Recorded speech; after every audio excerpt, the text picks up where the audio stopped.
Chapter 1. Don't kill the messenger. As you make your grand entrance to the ballroom hosting your wedding reception, dressed in an immaculate gown, you can't help but feel like royalty. I'd like to customize my look. Let's start off by choosing your wedding look. Got 1, 2, okay, I like the blue eyes and red hair, don't at me. 3, 4. Now let's pick a hairstyle. Black, yellow. Why'd you have to put red? Seriously, why'd you have to put red, man? Hold on, can I go back to number 1? I did a thing. Maya Thompson. Last but certainly not least, let's pick your wedding dress. Of course it's diamonds.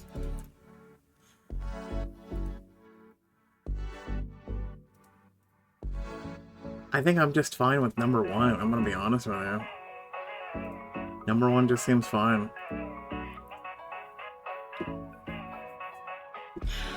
Oh, would you look at this place? After all my planning, everything looks perfect. You sit down to your 12-course wedding dinner and bask in the pure joy of the moment. Your new spouse turns to you with a grin. Let's give the options of you are married to a man or a woman.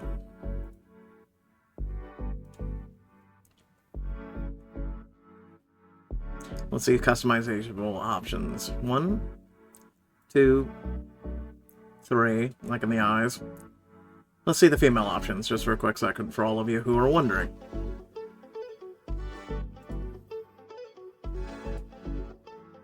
I'm not gonna lie, the guys look a little bit better this time. Of course I'm gonna go with him. That's because everything is perfect. What did I tell you? All that worrying for nothing.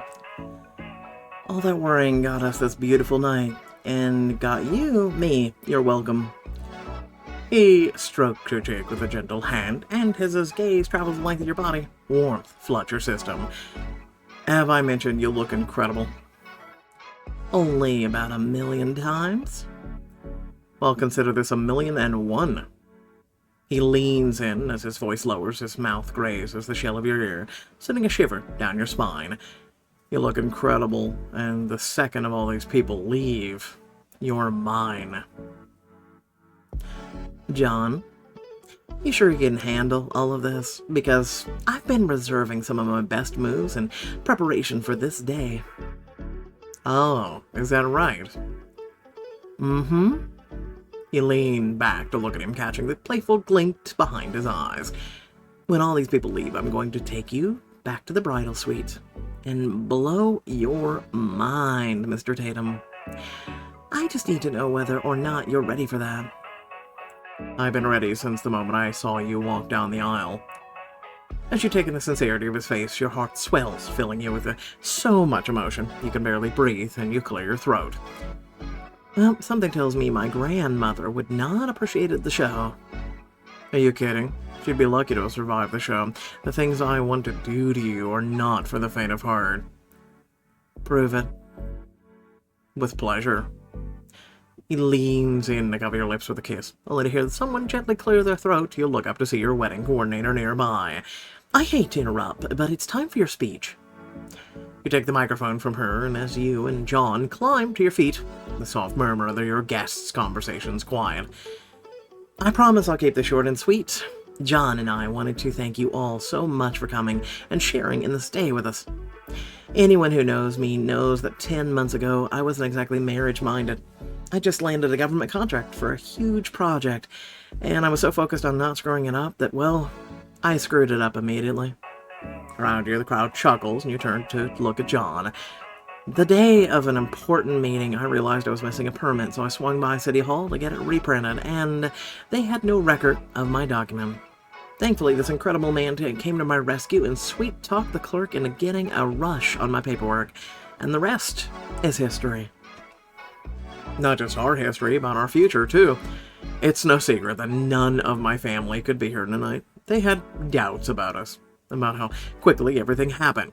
But I knew from the moment I laid eyes on you that you were the one I'd been looking for, and I had no intention of letting you get away. So, he reaches to grab his glass before raising it high in a toast. To my beautiful wife, Maya. To our forever. Cheers erupt as, around you, everyone raises their glasses, the two of you sip, and as the photographer rushes forward, camera at the ready, John nudges you. Ready to make some memories? Am I ever? I can't wait to spend the rest of my life with you, for a lifetime of excitement, for a house, some kids, a dog.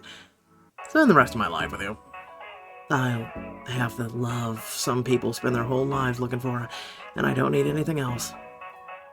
John cups your face in his hands, his eyes locked on yours as he stares into your depths. How romantic, that's the shot! As the photographer snaps away, John beams at you. Well, if it's alright with you, I'm still keeping the moon and stars on a layaway.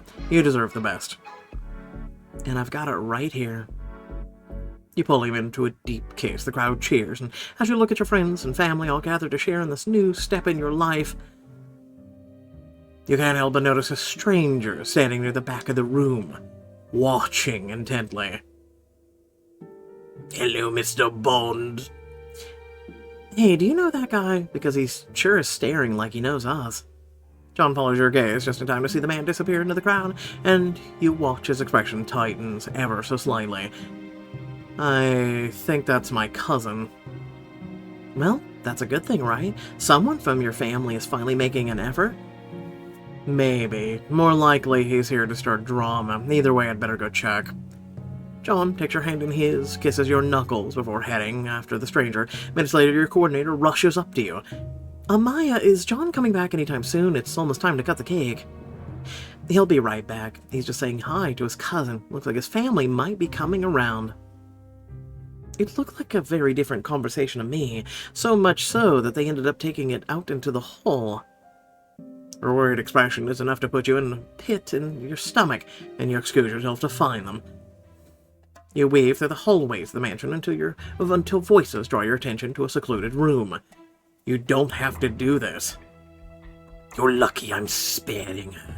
Did you really think you could get away with turning your back on us on him? That doesn't sound like a lovely family reunion. You peek in to see the stranger staring John down. His back is to you, giving a perfect view of the object. He pulls from his waistband a gun.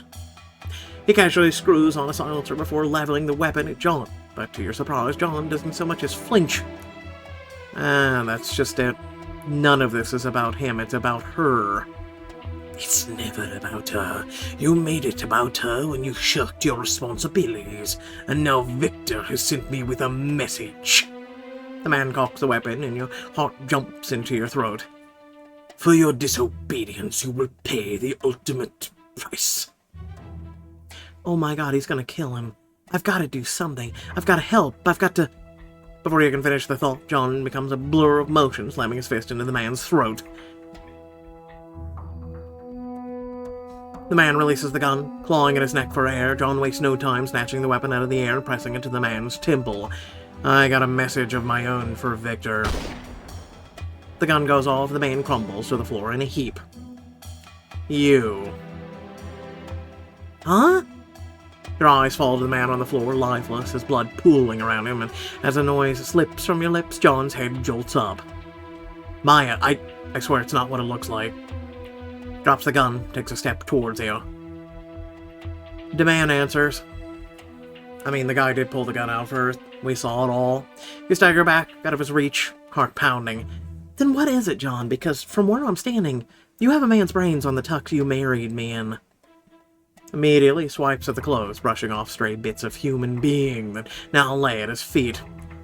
Maya, please, you've got to let me explain. As he steps closer, you step back. Even as confusion and betrayal swirls within you, you can't help but feel something else. Trust. Okay, I'm listening. Guilt and urgency mingle in his eyes as he glances around before edging closer. I was a covert operative for the intelligence agency called the Organization. I left after my last mission because I wanted a normal life with you, but my handler, Victor, isn't taking my resignation well. He put out a kill order on us. The guy you saw me shoot came to make good on him. But why would they come after me? I don't know anything about your mission. Maya, you were my mission. I stole the permit you needed, wiped it from the system at City Hall, and waited there to be your white knight. Okay. Your stomach seizes, nodding into itself as realization crashes over you. You manipulated me from the very beginning? I needed you to trust me so that I could have access to the information on the government buildings you were working on. So every touch, every kiss, our relationship, it was all a lie? No, it became real. Somewhere along the line, I fell in love with you. I can't believe this. Tears well in your eyes as the weight of his betrayal settles in. I never meant to hurt you. Leaving the organization was my way of trying to make things right. And look where that's gotten us. Your heart aches, and you take a step back, away from him. It's like I don't even know you. Maya, stay away from me. You turn to leave, desperate to put distance between you and the stranger. But as you spin around and head for the exit, you collide with a man dressed in an all-black suit. Failing already. So much for better or for worse, huh? The man swiftly grabs your arm, pulling you close as he presses a gun to your side. Let her go, Ryan. You know this guy? John and I knew each other in the academy. He was a few years younger, but clearly one of the favorites. So it's especially disappointing to hear he threw it all away. And for what? You? Without warning, he shoves you harshly and you stumble to the ground. John steps closer, but Ryan trains his gun on you, bringing him to a halt. Gotta say, I expected better from you, John. The organization gave you everything. You've got a gun on everything that means anything to me, Ryan. It doesn't have to be like this. You know the rules. Victor's orders were very clear. I can't let you leave. And I can't let you kill her. So it looks like we're at an impasse. Tension thickens as the two of them size each other up. John's eyes dart between you and Ryan's, calculating his next move. Ryan sighs. Then I guess you've left me no choice. Ryan turns his attention to you, and your heart drops. No. Not before he can pull the trigger, John lunges at Ryan, grappling him violently. Ryan's gun clatters to the floor, and as they knock it around in the struggle, it skids away, stopping near your feet. John and Ryan are pretty evenly matched. I have to do something. I should join the fight. Go for Ryan's gun. You've never used a gun before, but why not now? You scramble towards the gun, your fingers trembling as you pick it up. I can do this. Your heart pounds as you grip it, aiming at Ryan's back. Hey. Ryan whirls around, eyes flashing with anger, and as you squeeze the trigger, you see him flinch, but in the chaos, your shot goes wide, embedding itself in the wall. He lunges at you and panic surges as you try to fire it again, but he's too quick. Ryan grabs your wrist, forcing your arm upward. A series of shots rings out in the ceiling as he squeezes your hand, causing you to pull the trigger repeatedly until the gun clicks empty. The deafening sound leaves your ears ringing, and with the bullets expended harmlessly into the air, Ryan wrenches the gun from your grasp and tosses it aside, his full focus on you. Big mistake. On your part. Sean seizes the moment, landing a solid punch to the back of Ryan's head. 1 second, he's alert and oriented. The next, he's laying in a heap at your feet. Thanks for the assist. Couldn't let you have all the fun. You meet John's eyes, and for a moment, you can't help but feel the familiar connection that made you want to tie your life to his, for better or for worse. Then, John reaches for a gun tucked in his waistband of his tux, and as the metal gleams, you're met with a sickening feeling of the unknown. What are you doing? Ending this. Ryan's not going to stop until he completes his mission. We don't stand a chance with him on our tail. John takes aim at Ryan's incapacitated body, and before you know what you're doing, you step in the way. John, don't. You wanted to be out of this life, so be out. You risked a lot not to be this person anymore. He gestured to a nearby mirror, and as John sees his reflection, he hesitates, lowering the gun slightly. I'm not quite sure who you are yet, but I know this isn't it. Maya, he's dangerous and relentless. We'll figure it out, but there has to be a better way than this. For a moment, the two of you stand in silence, your heart pounding. Then he lowers his weapon. Then let's find it together. He dropped to a knee beside Ryan, surveying the earpiece in his ear. What if we cut him off from his comms? Earpiece, phone, anything that could be used to alert the others? It would slow him down, that's for sure. John lowers himself to a crouch, and as he opens Ryan's jacket to retrieve his communication devices, his eyes catch on Ryan's serene face. He said you two knew each other at the academy. I'm guessing you weren't friends. John draws in a deep breath, his hands moving with practiced skill to dissect the devices. Not too many people are at the academy. It's a dog-eat-dog place. Even still, Ryan is one of the 3 people on the planet I would risk my life for. And you were going to kill him for coming after me.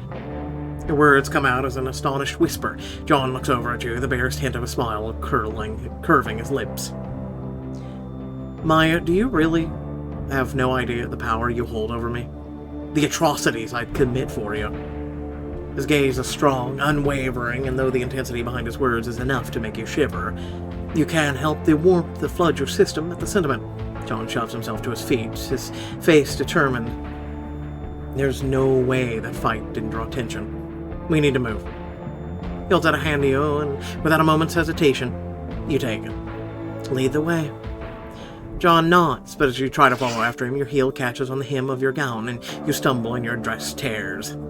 Damn it! I can barely sit down in this dress, let alone run. We'll take it slow. It'll be fine. But you can tell by the clench of his jaw, it's not ideal. You grip the fabric in both hands, pulling with all of your might. If I could just free my legs! Here, let me help. John drops to one knee, gripping the skirt of your dress. A life-saving. Okay. In one swift motion, John rips the fabric up to the mid-thigh, and immediately your legs are freed. This isn't exactly how I pictured you seeing me, seeing under my dress for the first time as a married couple. Maybe not, but it's still one hell of a sight. You look down to find his eyes locked on your lacy garter, captivated by the way the clips of your garter belt skim your thighs. He draws a shaky breath, his gaze darkening as he looks up through you, through his lashes. You really do look incredible.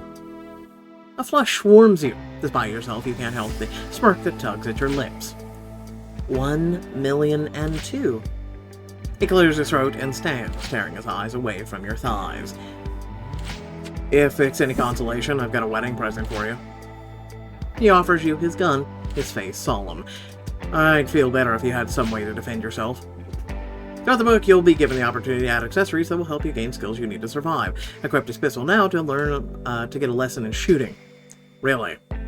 So basically, diamond choice 2 of them in less than a minute. That's a first. You take the weapon tentatively, feeling the cold weight in your hands. I don't know how to use a gun, John. It's okay. I'll teach you the basics as we go. Just follow my lead. As you creep through the hallways, you raise the gun out ahead of you, and John edges closer. First, let's adjust your grip. I'm gripping it as tightly as I can. That's the problem. It's part of the problem. You're gripping it so hard that your hand's going to cramp before we run into anyone you might need to use it on. You gently adjust your hands on the firearm, ensuring you have a firm but comfortable hold. Be sure to keep your fingers off the trigger until you're ready to shoot. Got it. Then what? You're going to want to align the sights. He moves behind you, his hands guiding yours, aligning the sights of the gun. Take a deep breath to steady yourself. His chest expands with the influx of air, lightly pressing the well-defined muscles against your back. I should focus on the lesson. You concentrate on the sights at the near and far end of the barrel. Okay, I see it now. Do I make sure the lines of the front and the back sight overlap? Yes. Exactly. Once you do that, the target doesn't stand a chance. Suddenly, the two of you pause as you hear distant voices, and John quiets to a whisper. Situational awareness is key. Always be mindful of your surroundings. This is a lot to take in. You're doing great so far. Come on, this way. You come across an empty room. John motions for you to follow him in, closing the door behind you. Let's practice your aim. Won't that attract attention? The gun's outfitted with the subsonic rounds. We should be okay. Now, he gestures to the room around you, full of various items, both big and small. Take your pick. Let her rip. You want me to shoot something in here? We're never going to get our deposit back. You only get married once. Screw the deposit. You scan the room, taking notice of a vase on a nearby dresser, a painting across the room, and a small figurine on the windowsill. I could go for something close for an easy shot, or I could prove I can know my stuff by making a tougher one. With a deep breath, you close an eye and take aim. I'm gonna aim for the figurine over there. Going for a tough one. Impressive. He steps closer, adjusting your arms and hips to ensure your form is correct. This will require you to aim just slightly higher than you normally would to account for the distance. And don't forget to inhale slowly, then squeeze as you prepare to squeeze the trigger. Got it. Basically, this is also sound advice for if you're ever taking a picture. Do the same.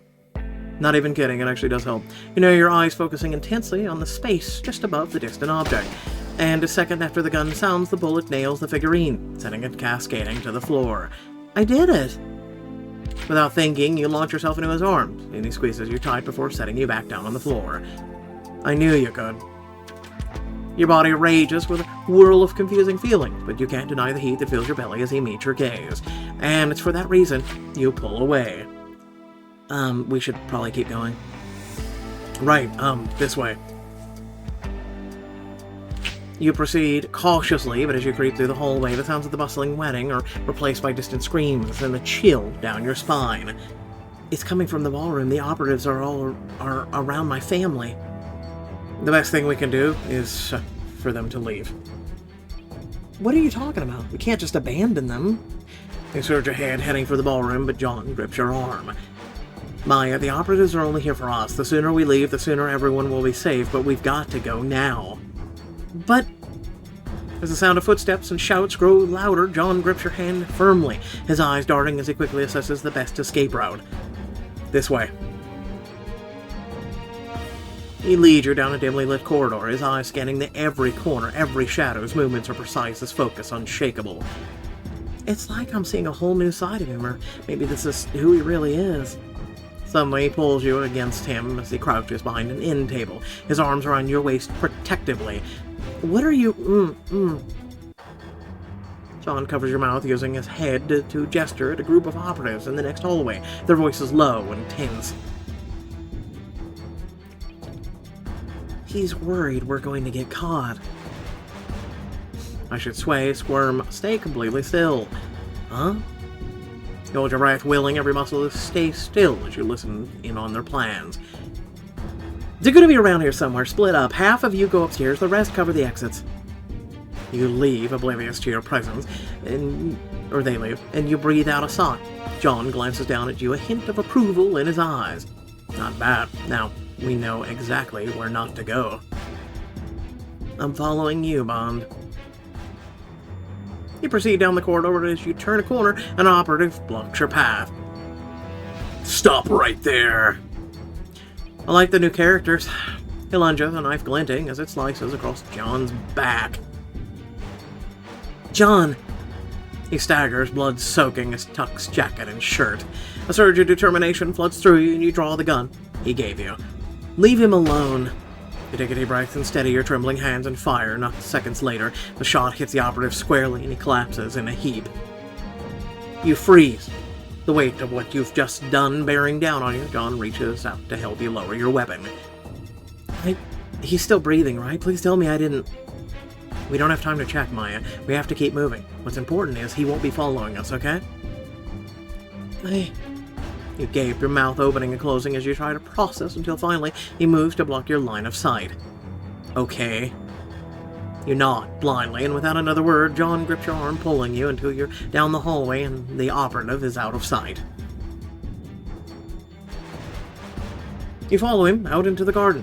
Sounds of chaos fading away as he guides you to a discreet gate, partially hidden by overgrown bushes.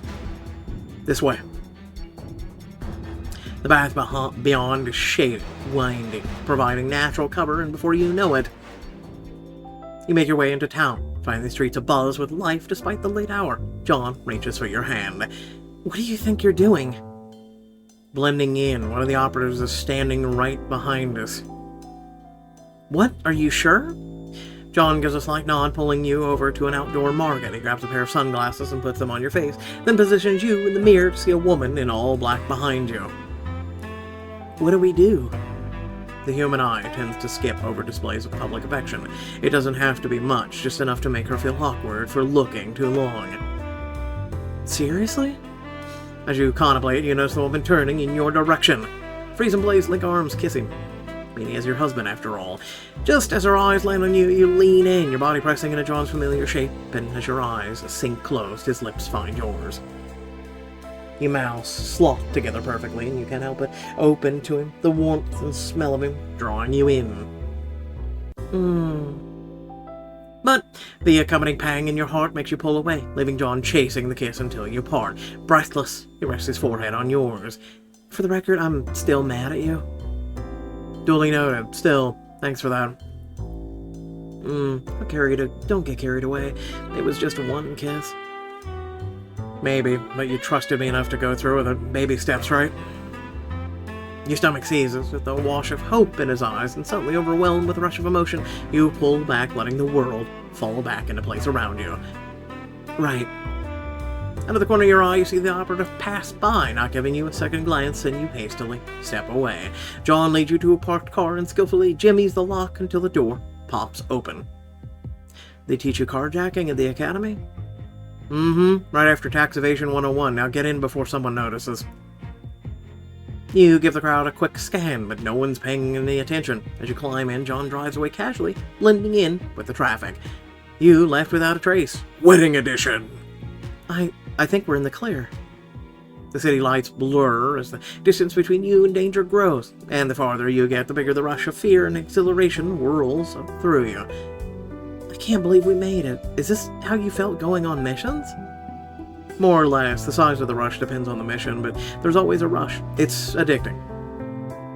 Then why on earth did you give it up? Because I found someone who made me feel like that all the time. He glances at you, sincerity in his eyes. For the first time in my life, I wasn't chasing the high because it never left when I was around you. Your heart skips a beat, conflicting emotions swirling, but as the road ahead of you stretches on, fatigue begins to set in, the adrenaline fading. I'm exhausted. That'll be the come down. Get rest. I'll keep driving and find us somewhere safe. You nod, your eyelids heavy, and before you know it, sleep pulls you under as the car hums along the road.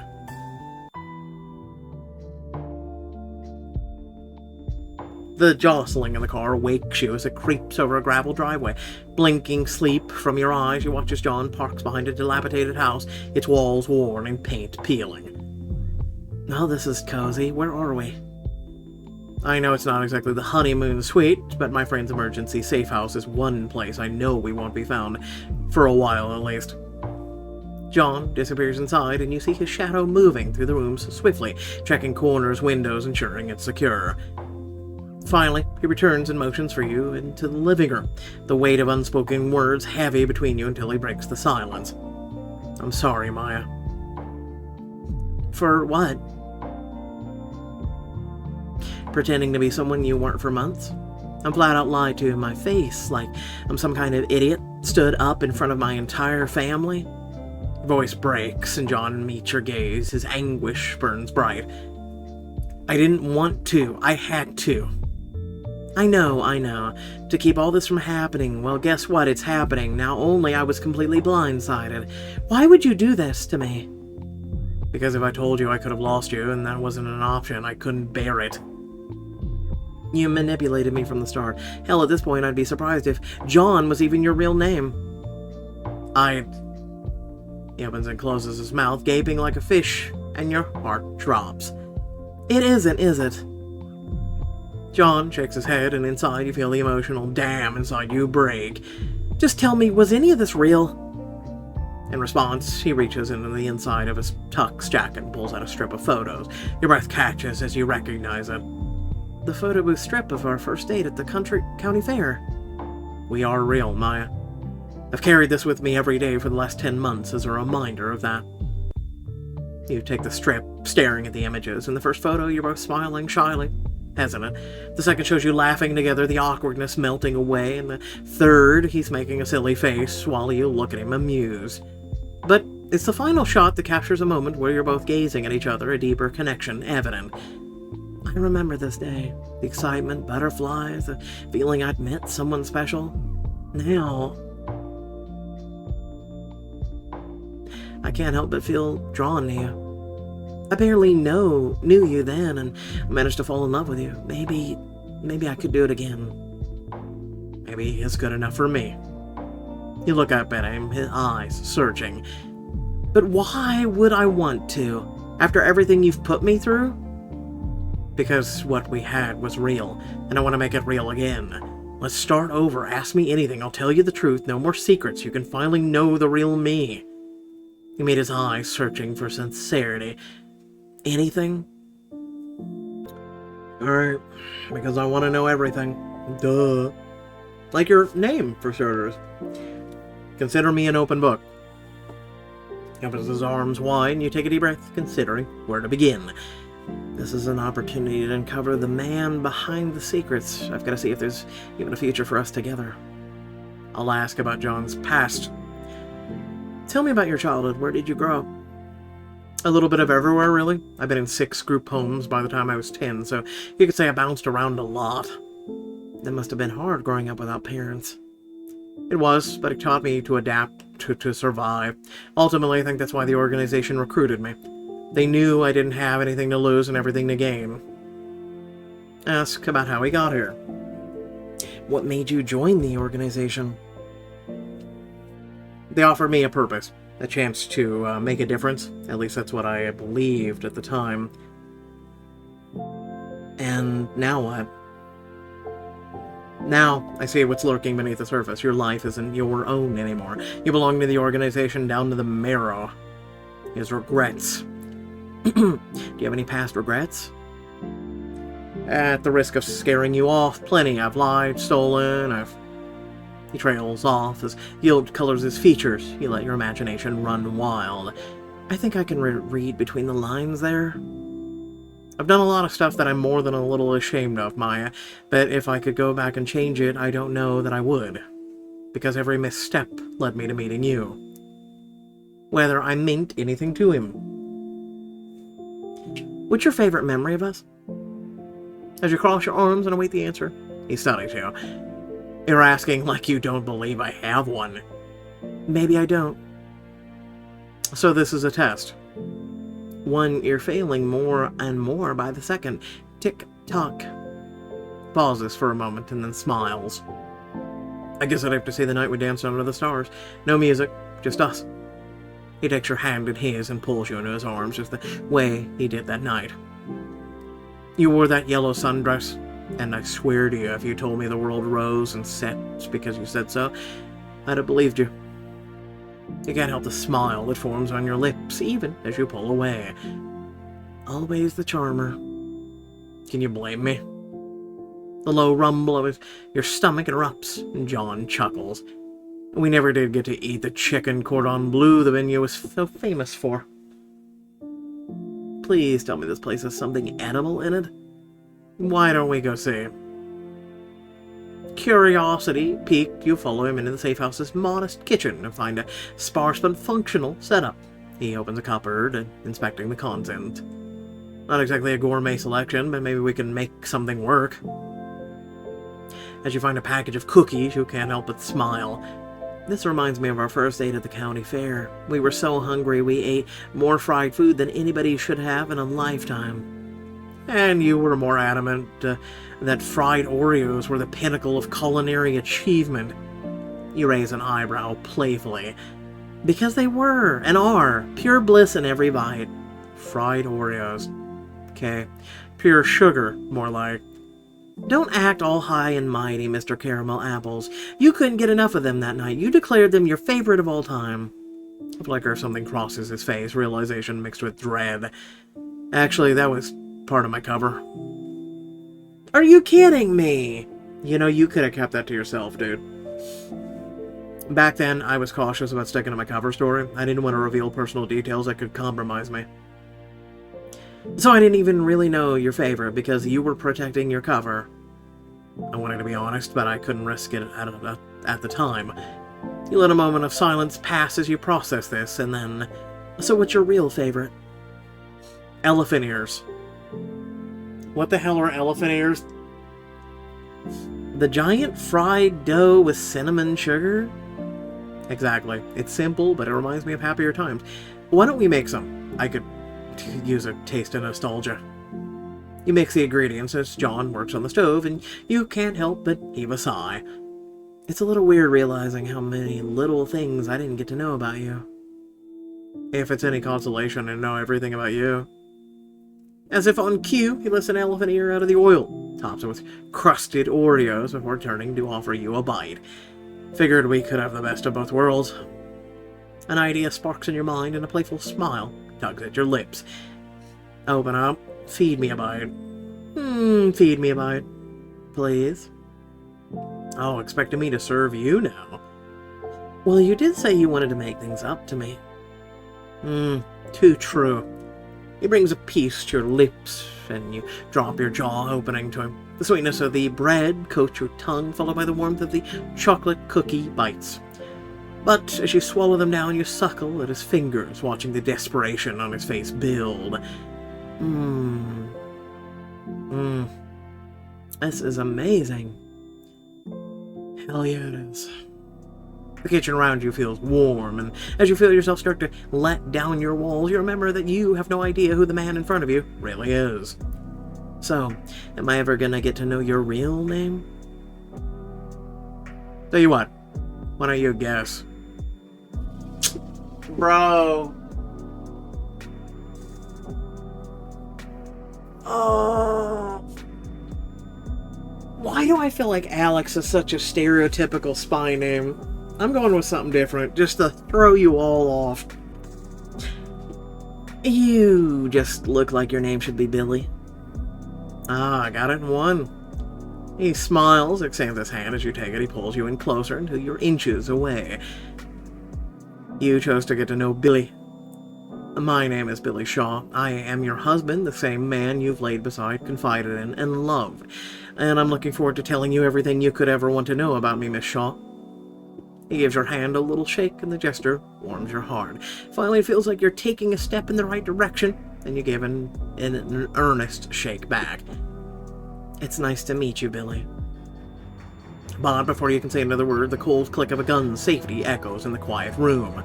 You turn slowly to see a figure stepping from the shadows, weapon trained on you both. There you two are. Don't even move. Ah, great. We were having a moment eating elephant ears. If someone, gets us. Thought they wouldn't know. Unless it's his friend. Just saying. Anyway, without further ado, there looks like there is a chapter 2. Stay tuned for that. Also, do keep in mind that there is Inheritance, Years Young, Alpha, and a brand new one, Our Summer Crush. Which, by the way, I just want to ask a quick question. Also, Friday, Immortal Desires. Whatever happened to the other books? You may remember these two, right? Whatever happened to those? Oh, guess we're not getting them? Like, we've heard absolutely nothing from the newsletter and the whole 9 yards. And, again, we're having another ones that go pilot because they're just testing the waters of 2 chapters. Like, that's it. You look, this is as far as it goes. Like, next week, nothing even for these 2 pilots. So, I don't understand. Just saying. Anyway, let me know your thoughts down below about your thoughts for this chapter. And, hey, tune in for chapter 2 when I release it. Peace out.